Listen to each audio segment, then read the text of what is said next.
而且跟美国人充当炮灰的没有什么好下场，特别是在面对中国这么一个对手的时候。所以美国的专家们也只能是坐在家里闭门造车了。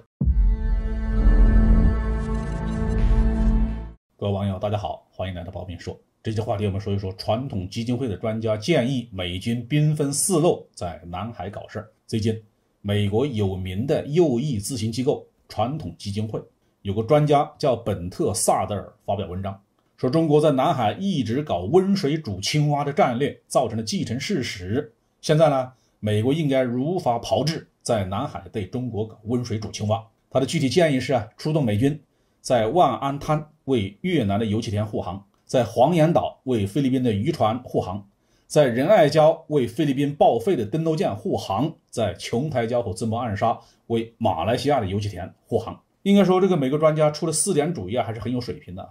如果美国真的能够做到，那么对我们维护南海主权肯定会造成很大的不利。但是这套想法最致命的问题就是本末倒置。中国能够采取建造人工岛、驱逐外国非法渔船这些行动，是因为在南海区域中美之间的海上力量对比发生了逆转，解放军已经能够通过一场硬碰硬的海战击败美国舰队，把它从南海版图上驱逐出去。所以近年来美国海军才会尽量的避免进入南海，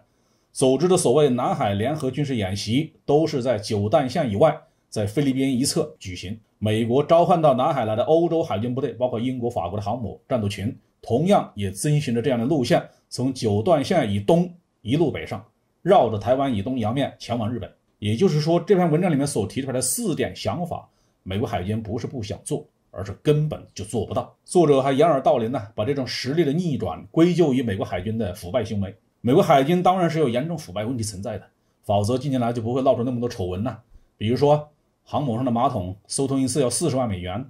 好人理查德号攻击舰莫名其妙的被烧毁，罗斯福号航母疫情问题被封口，舰长被撤，康涅狄格号核潜艇在南海撞山等等。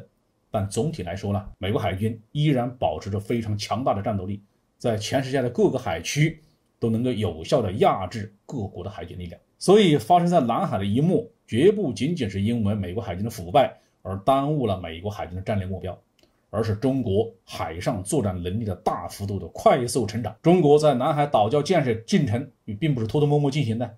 实际上这种工程也没有可能在完全保密的情况下开展。从建设一开始，美国的诸多军事咨询机构就不断的购买商业卫星图片来监视我们的岛礁建设进程，并且公开发表研究报告，希望能够引起美国海军甚至美国国会的重视。但是在这个过程中，美国海军除了自己也写报告之外，没有采取任何实际行动来阻止中国的岛礁建设。这并不是因为他们尊重中国的领土和主权，而是因为惧怕中国强大的反舰能力，特别是反航母能力。我们注意到一个时间节点，东方21D 导弹是在2009年公开亮相的，而中国在南海大规模的进行岛礁建设工程是从2013年开始的。也就是说，我们是先取得了南海的制海权，才开始的岛礁建设。美国海军没有出手阻止中国的岛礁工程，是在充分评估了双方实力之后采取的理智行为。美国人很清楚，如果不理智会发生什么样的后果。当然了，这个世界并不缺乏不理智的人。2017年的洞朗事件和2020年的加勒万河谷冲突，就是印度方面不理智，不能够准确的判断双方的实力对比而导致的边境冲突。印度在受到教训之后，终于放弃了他的前进政策。从这个角度来说，美国海军的分析和判断能力要比印度人强。这位专家所提出的几个想法，其实呢都是非常不现实的。他提出应该在越南设立的专守经济区部署美国海军。首先，越南的这个专守经济区是非法的，其中很大一部分海域面积属于中国。美国如果要在这里部署海军，等于就是要为越南出头，强占中国的专守经济区。越南愿意领这个情吗？这几年美国想方设法的拉拢越南加入反华阵营，都遭到了越南的拒绝。因为越南非常清楚自己和中国存在着领土领海的纠纷，还可以通过谈判协商和对话来解决。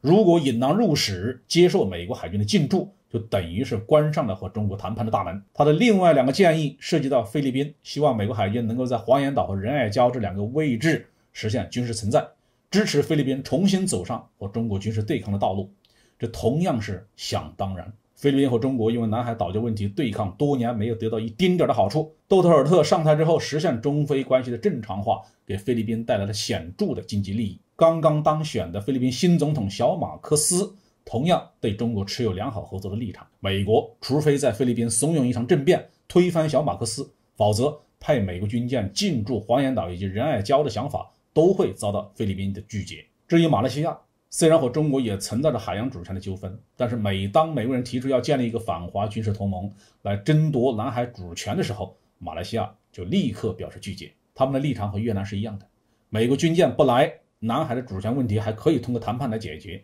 加入了美国的军事同盟，不要说争议海区，就是自己的合法领土也可能成为战场。这对于印度尼西亚或者是马来西亚没有一点点好处。最近几年呢，美国的战略界有一个突出的特点，就是竭力的鼓动其他的国家去给美国人火中起绿，美其名曰充分的发挥盟友的作用，但几乎所有人都知道，这是因为美国人自己不行了，而且给美国人充当炮灰的没有什么好下场，特别是在面对中国这么一个对手的时候。所以美国的专家们也只能是坐在家里闭门造车了。好，这期话题就说到这里。